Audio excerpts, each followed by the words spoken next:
but both had been trained in a very hard school. As the wooden houses ahead rose higher and the sloop's gray hull grew into sharper shape upon the clear green shining of the brine, Vane broke into a snatch of song. Had I the wings of a dove, I would fly, just for tonight, to the old country. He stopped and laughed.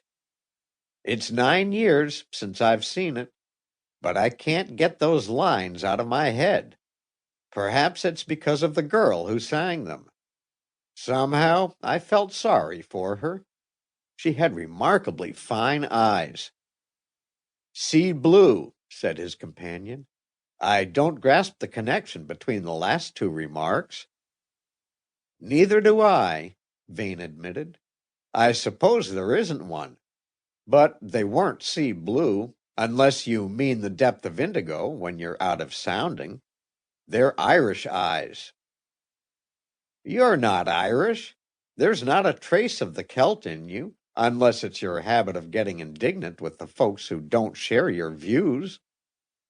No, sir, answered Vane. By birth, I'm North Country. England, I mean.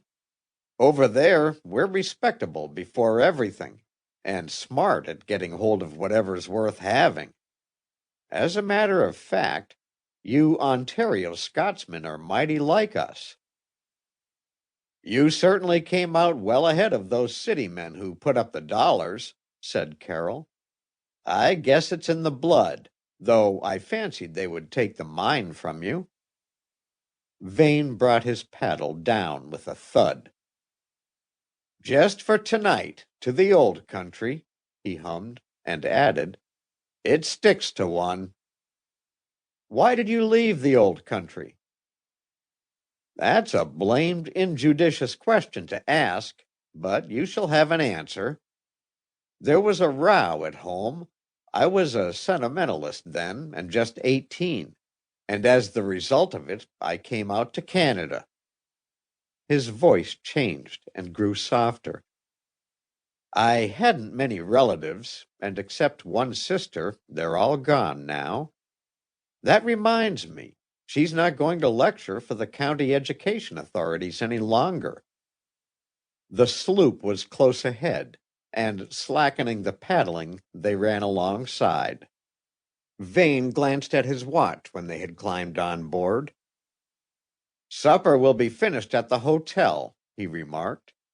You had better get the stove lighted. It's your turn, and that rascally Siwash seems to have gone off again. If he's not back when we're ready, we'll sail without him. Carroll, accordingly, prepared the meal, and when they had finished it, they lay on deck, smoking with a content which was not altogether accounted for by a satisfied appetite. They had spent several anxious months, during which they had come very near the end of their slender resources, arranging for the exploitation of the mine, and now, at last, the work was over.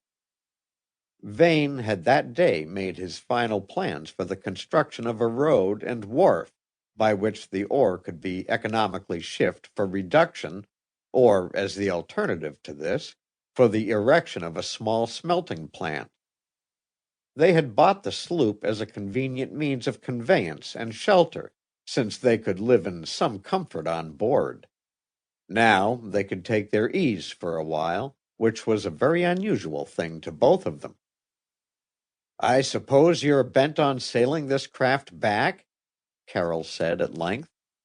We could hire a couple of Siwash to take her home while we rode across the island and got the cars to Victoria. Besides, there's that steamboat coming down the coast tonight. Either way would cost a good deal extra, Vane pointed out. That's true, Carroll agreed with an amused look. You could charge it to the company. Vane laughed. You and I have a big stake in the concern, and I haven't got used to spending money unnecessarily yet. I've been mighty glad to earn $250 by working from sun up until dark, though I didn't always get it afterwards. So have you.